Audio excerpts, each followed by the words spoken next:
We are stronger together. We will usually do much better as a group than we will as an individual. For years, as a senior trainer, one of the classes I taught for Phillips was one called Team Problem Solving. And I imagine I taught that class, I know, well over 100 times. And there were several exercises in the class where we would pit individuals against groups. And the teams always outperform the individuals.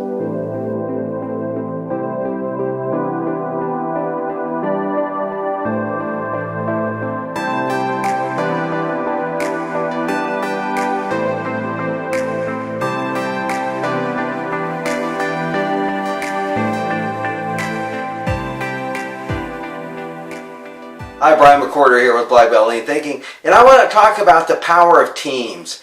Teams versus just groups.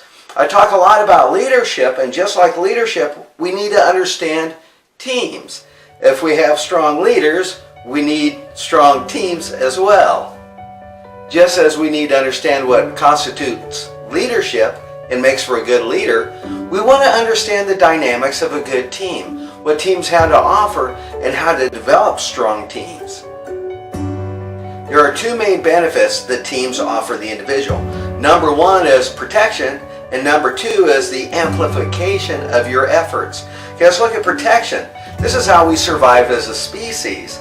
Our ancestors knew that if they band together, they could watch out for each other. Again, if one person was asleep and the saber-toothed tiger attacked, he knew they weren't going to leave him there as dinner or bait. They would wake him up or protect him, and vice versa. We watch out for each other.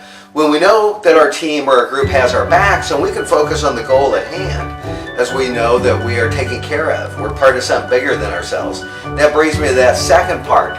We amplify and multiply our efforts. As I mentioned in those team problem solving classes, we always do better as a team or a group than as an individual.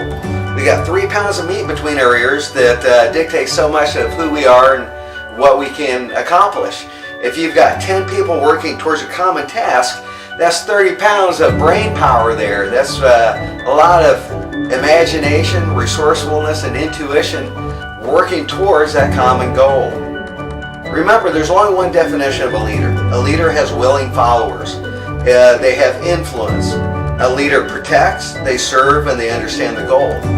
If people are not willing to follow the leader, then they're not a leader. It's as simple as that. So what makes for a team? We define a team as a group of individuals with a common goal or task. It's very important to remember that, though. It's a group of individuals. When we lose sight of the individual, when we lose sight of respect and protect for them, then we diminish them rather than amplify them. And it weakens the group rather than strengthens it. It's all about protecting that individual. We cannot let the individual team members get lost in the crowd, lost in the group. We can't let them get diminished. We have to show that they're valued and cared for. And again, these are the main benefits that the team brings to the individual. We hear a lot about synergy. Remember, synergy is energy amplified by more people working together. You can hire someone for their back or their hands or their skill, but the best that an employee has to give, they have to give voluntarily. And that's their passion, imagination, loyalty, resourcefulness. All their knowledge and skills come into bear. When you have a group of individuals working that way, you have true synergy as that's amplified. All of a sudden their skills going together can accomplish amazing things. And I've seen this over and over again with teams where they start to really click as a group and they have win after win after win and gain confidence.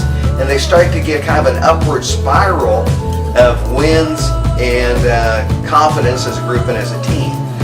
That's where you've developed now a learning organization that can do amazing things.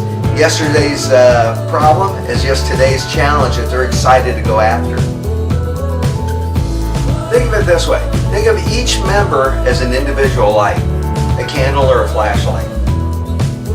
As they keep their light lit and put the flame or light together with others in the group, it intensifies, becomes stronger. And that common cause gives them the ability to focus it on whatever problem or challenge you're trying to solve. Now you've gone from a diffuse light to a laser. What we don't want is for the individuals to feel like they don't matter, to be diminished or devalued, to feel like they don't need to contribute or they're not, their efforts don't matter. Then their lights go out. The team is weakened. You want a strong team? Protect your individuals, which is exciting when you think about it. The concepts of leadership are about knowing the goal, protecting your group, and serving the group. Protect the individuals, put them together as a team, and focus them on what the goal is. It's amazing to think what we can accomplish with good leadership and a good, strong team that's held together by loyalty and trust. When we're a part of something like that, we love it. It's a great feeling. We enjoy going to work each day, and we love contributing, knowing that we have each other's backs. Okay, so the key takeaway for having a rock-solid team is focus on the individuals. Focus on the respect and the protection of the individuals and making sure that they have the resources they need to achieve the goal and they understand what the goal is. Focus or collective synergy and lights.